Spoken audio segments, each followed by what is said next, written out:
आज का हमारा बहुत ही इम्पॉर्टेंट टॉपिक है powers and functions of supreme court. Supreme court की एस्टेब्लिशमेंट जो है 73 के एक्ट के बाद जो है प्री इंडिपेंडेंस जो है सुप्रीम कोर्ट की एस्टेब्लिशमेंट की गई।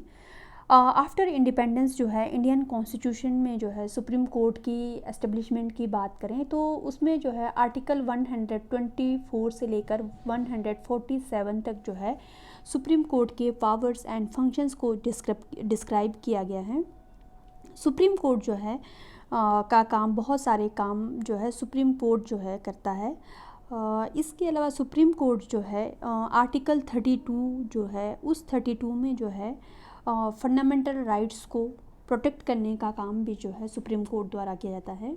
इसीलिए जो है कहा जाता है कि मॉडर्न जो डेमोक्रेटिक सिस्टम है जिसमें जुडिशरी का जो है बहुत ही इम्पॉर्टेंट रोल है, that's why guardian of the constitution, watchdog of constitution, champion of rights and liberty भी जो है सुप्रीम कोर्ट को माना जाता है। सुप्रीम कोर्ट की पोजीशन जो है टॉप मोस्ट है, उसके प्रेडिक्शन को जो है कोई भी जो है चैलेंज नहीं कर सकता है। सुप्रीम कोर्ट के जो भी प्रेडिक्शंस आते हैं, सो हम डिस्कस करेंगे supreme court of India. India में जो है सुप्रीम कोर्ट की बात करें तो इंडिया में 26 जनवरी 1950 में जो है सुप्रीम कोर्ट की एस्टेब्लिशमेंट की गई। इसमें जो है हम देखते हैं कि रूल ऑफ लॉ का कंसेप्ट जो है हमने ब्रिटेन से जो है वो लिया है। देन नेक्स्ट है composition of supreme court. Composition जो है आर्टिकल 124 से लेकर 147 तक जो है सुप्रीम कोर्ट के ऑर्गेनाइजेशंस एंड फंक्शंस के बारे में डिस्कस किया गया है। आर्टिकल 124 के अकॉर्डिंग जो है बताया गया है कि एक सुप्रीम कोर्ट की एस्टेब्लिशमेंट की प्रोविजंस डिस्कस की गई है, जिसमें हम देखते हैं कि आफ्टर इंडिपेंडेंस फर्स्ट टाइम जब सुप्रीम कोर्ट की एस्टेब्लिशमेंट की गई तो उसमें जो है एक चीफ जस्टिस और उसके अलावा जो है 7 अदर जो जज है उसका प्रोविज़न किया गया। उसके बाद आर्टिकल 124 के अकॉर्डिंग जो है स्लोली जो है इनकी जो रेशो है वो सुप्रीम कोर्ट के जजेस की जो है इंक्रीज़ होनी शुरू हुई। तो फाइनली जो है हम आज की डिस्कस करें 7 अगस्त 2019 में जो है पार्लियामेंट के एक्ट के द्वारा उसको इम्प्लीमेंट करके जो है सुप्रीम कोर्ट के जजों की जो संख्या है 31 से इंक्रीज़ करके जो है 34 जो है कर दी गई, जिसमें सुप्रीम कोर्ट के अदर जज और चीफ जस्टिस को इंक्लूड किया गया है। टोटल जो है एट प्रेजेंट 34 है। देन अपॉइंटमेंट ऑफ जजेस। जजेस के जो है अपॉइंटमेंट की बात करें तो इंडियन कॉन्स्टिट्यूशन के आर्टिकल 124 के क्लॉज 2 में जो है डिस्कस किया गया है सुप्रीम कोर्ट के जजेस की अपॉइंटमेंट जो है प्रेसिडेंट द्वारा की जाएगी। उसके अलावा जो है सुप्रीम कोर्ट के जजेस की अपॉइंटमेंट में जो है प्रेसिडेंट अपने नॉलेज के अकॉर्डिंग एक बेस्ट जूरिस्ट होना बहुत ही इम्पॉर्टेंट है। जज के अपॉइंटमेंट के टाइम ये ध्यान रखा जाता है। देन उसके अलावा हमारे टॉपिक में डिस्कस किया है अपॉइंटमेंट ऑफ एडहॉक जजेस। एडहॉक जजेस की बात करें तो आर्टिकल 127 के क्लॉज 1 में जो है एडहॉक जजेस को अपॉइंट करने की बात की गई है। क्वालिफ़िकेशन जो है सबसे पहले तो जो है सुप्रीम कोर्ट का जज बनने के लिए जो है इंडिया का सिटीज़न होना चाहिए। उसके अलावा कम से कम जो है 5 ईयर तक किसी भी हाई कोर्ट में जो है वर्क कर चुका हो और 10 ईयर तक जो है एक वकील के रूप में काम करा होना चाहिए। और लास्टली जो है प्रेसिडेंट की नॉलेज में जो है बहुत ही बेस्ट जूरिस्ट होना बहुत ही ज़रूरी है क्वालिफ़िकेशंस में। टेन्योर्स ऑफ द जजेस। सुप्रीम कोर्ट के जजेस की जो टेन्योर है उसके जो है 65 ईयर जो है वहाँ तक जो है वर्क करेंगे। 65 ईयर में जो है इनको रिटायरमेंट मिलेगी। Then method to remove them from office. अगर सुप्रीम कोर्ट के जज हैं वो उनको जो है रिमूव करने की भी जो है प्रोविज़न्स हैं। अपॉइंटमेंट जो है प्रेसिडेंट द्वारा किया जाएगा, बट उसको रिमूवल जो है पार्लियामेंट से जो है मेजॉरिटी से जो है उन सुप्रीम कोर्ट के जजेस को हटाने का प्रोविज़न है इंडियन कॉन्स्टिट्यूशन में। देन नेक्स्ट है सैलरी एंड अलाउंसेस। जो जजेस हैं सुप्रीम कोर्ट में उनके अलाउंसेस की बात जो है इंडियन कॉन्स्टिट्यूशन के आर्टिकल 125 में डिस्कस किया गया है कि जो सैलरी एंड अलाउंसेस है वो सारी जो है पार्लियामेंट के जो है कंसोलिडेटेड फंड से जो है उनको मिलेगा। तो हम अगर जो है एट प्रेजेंट जो है हम देखते हैं जो चीफ जस्टिस है उनको जो है 2,80,000 सैलरी और अदर जजेस को जो है 2,50,000 सैलरी जो है एवरी मंथ जो है दिया जाता है। Then oath of the office, supreme court के जो जज हैं जब भी वो अपॉइंट होते हैं तो उनको जो है ओथ देने का काम जो है प्रेसिडेंट द्वारा ही किया जाता है। देन हम अब आगे करेंगे powers and functions of supreme court. Firstly हम डिस्कस करें ओरिजिनल जुरिस्डिक्शन के बारे में डिस्कस करेंगे। ओरिजिनल जुरिस्डिक्शन की डिस्क्रिप्शन जो है इंडियन कॉन्स्टिट्यूशन के आर्टिकल 131 में जो है डिस्कस किया गया है कि ओरिजिनल जुरिस्डिक्शन के अंदर कौन कौन से जो केसेस हैं जो डायरेक्टली जो है ओरिजिनल जुरिस्डिक्शन में आएंगे। फर्स्टली हमें इसमें डिस्कस किया गया वो केसेस जिसमें जो है वन स्टेट या मोर देन एक या एक से अधिक जो राज्यों के आपसी डिस्प्यूट होते हैं वो डिस्प्यूट जो है डायरेक्टली सुप्रीम कोर्ट में जाएंगे, या 2 और मोर देन 2 स्टेट्स की जो कोई बीच में प्रॉब्लम है वो प्रॉब्लम भी जो है डायरेक्ट सुप्रीम कोर्ट में जाया जाएगा। नेक्स्ट है ओरिजिनल जुरिस्डिक्शन में ही, और उसमें बताया है कि फंडामेंटल राइट्स भी जो है ओरिजिनल जुरिस्डिक्शन में ही आएगा, जिसमें जो है रिट्स की बात की है 5 प्रकार के रिट्स जो है वो it's a original jurisdiction. Next second है अपीलिएट जुरिस्डिक्शन। अपीलिएट जुरिस्डिक्शन में जो है इसमें जो है अपील के थ्रू ही मुकदमा जो है सुप्रीम कोर्ट तक पहुंचेगा। फर्स्टली है कॉन्स्टिट्यूशन अपील्स।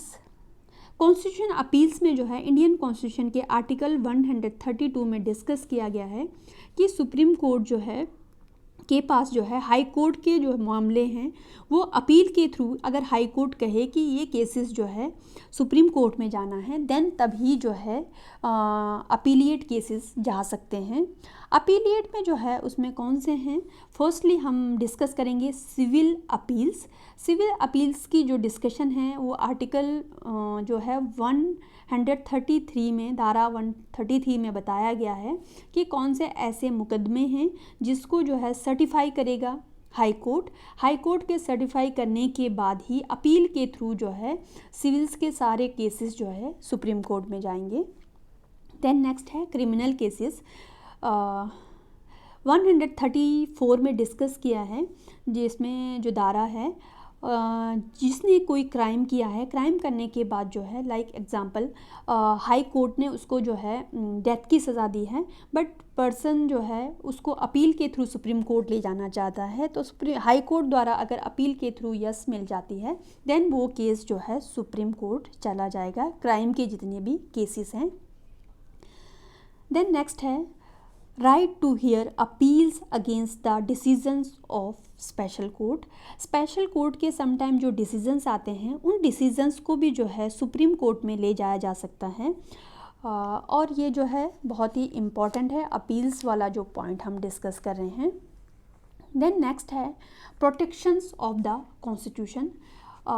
हमारे पार्लियामेंट्री फॉर्म में जो है हम देखते हैं जिसमें एग्जीक्यूटिव, लेजिस्लेचर और जुडिशरी जो है तीनों अलग अलग अपने हिसाब से काम करती हैं, पर जो है लेजिस्लेचर द्वारा जो रूल तैयार किया जाता है उस रूल को जो है सुप्रीम कोर्ट जो है जुडिशियल रिव्यू की पावर है सुप्रीम कोर्ट के पास, तो उस जुडिशियल रिव्यू में जो है उसको कोई भी रूल है उसको अवैध घोषित करने का राइट है सुप्रीम कोर्ट के पास, ताकि वो जो है इंडियन कॉन्स्टिट्यूशन में जो है जो डिस्कस किया गया उस रूल के अगेंस्ट जो भी कानून बनता है तो उसको जो है सही तरीके से इम्प्लीमेंट करने के लिए कह सकता है सुप्रीम कोर्ट। नेक्स्ट है power to interpret the constitution. Constitution में जो है टाइम टू टाइम जो है सुप्रीम कोर्ट ये देखता है कि अकॉर्डिंग टू कॉन्स्टिट्यूशन रूल बन रहा है या नहीं बन रहा है, अगर नहीं बन रहा है तो उसको रिस्ट्रिक्ट करने की जो पावर है वो सुप्रीम कोर्ट के पास है। उसके अलावा सुप्रीम कोर्ट जो है एडवाइजरी फंक्शन, हमारे इंडिया में जो है प्रेसिडेंट को अगर कहीं एडवाइस की ज़रूरत होती है तो धारा 143 के अकॉर्डिंग जो है प्रेसिडेंट जो है किससे एडवाइस लेगा, सुप्रीम कोर्ट के जो जजेस हैं उस जज से एडवाइस लेने की बात कर सकता है, और उस एडवाइस को मानना ना मानना जो है प्रेसिडेंट की अपनी विल है कि अगर वो चाहे तो उस एडवाइस को मान सकता है, अगर नहीं लगता है तो वो एडवाइस को डिनाई भी कर सकता है। देन नेक्स्ट है power to review its own judgement. Sometime हम देखते हैं कि जो है कोर्ट ने अपनी ही प्रेडिक्शन दे दी, तो उस प्रेडिक्शन को जो है अगेन दोबारा रिव्यू करने की पावर है सुप्रीम कोर्ट के पास। ये डिस्कस किया गया है धारा 137 में बताया है कि अपने ही केस को रिव्यू करना। हम देखते हैं कि 1967 का गोलकनाथ केस आया था, और उसके साथ जो है 1973 का जो है केशवानंद भारती केस जो है इसके बेस्ट एग्जाम्पल हैं। देन नेक्स्ट है as a court of record. धारा 129 में डिस्कस किया गया है कि जितने भी केसेस हैं उसके केसेस के रिकॉर्ड जो है कोर्ट ऑफ रिकॉर्ड में जो है मेंटेन करने का काम जो है सुप्रीम कोर्ट द्वारा किया जाता है। Dispute about the election of president and vice president. Sometime जो है जब इलेक्शंस होते हैं प्रेसिडेंट और वाइस प्रेसिडेंट के, तो उसमें कोई डिस्प्यूट आ जाता है, तो उस डिस्प्यूट के जो केसेस है उसकी जो है प्ली है उसके लिए जो है हमें सुप्रीम कोर्ट में दायर करने का जो प्रोविज़न है ये डिस्कस किया गया है। देन है पावर टू ट्रांसफ़र केसेस। जितने भी केसेस हैं उसको ट्रांसफ़र करने की पावर जो है वो भी सुप्रीम कोर्ट के पास है। Then power of judicial review. Supreme court जो है जुडिशियल रिव्यू कर सकता है। लाइक पार्लियामेंट से कोई रूल पास हो गया है, पार्लियामेंट से रूल पास होने के बाद उस रूल में लगता है कि उसमें कोई वीकनेसेस हैं, तो उस रूल्स को जो है जुडिशियल रिव्यू के लिए जो है हम केस दर्ज कर सकते हैं सुप्रीम कोर्ट। उसके बाद सुप्रीम कोर्ट जो है उस लॉ को इन्वेस्टिगेट करने के बाद उसकी नीड्स के अकॉर्डिंग अगर चेंजेस है या उस लॉ को जो है डिनाई करने की बात करनी है, वो जो है सुप्रीम कोर्ट की वर्डिक्ट और डायरेक्शन के अकॉर्डिंग जो है पार्लियामेंट को फॉलो करना पड़ेगा। ये हमारे इंडियन कॉन्स्टिट्यूशन में जुडिशियल रिव्यू की प्रोविज़न है। देन हम नेक्स्ट डिस्कस करते हैं position of the supreme court.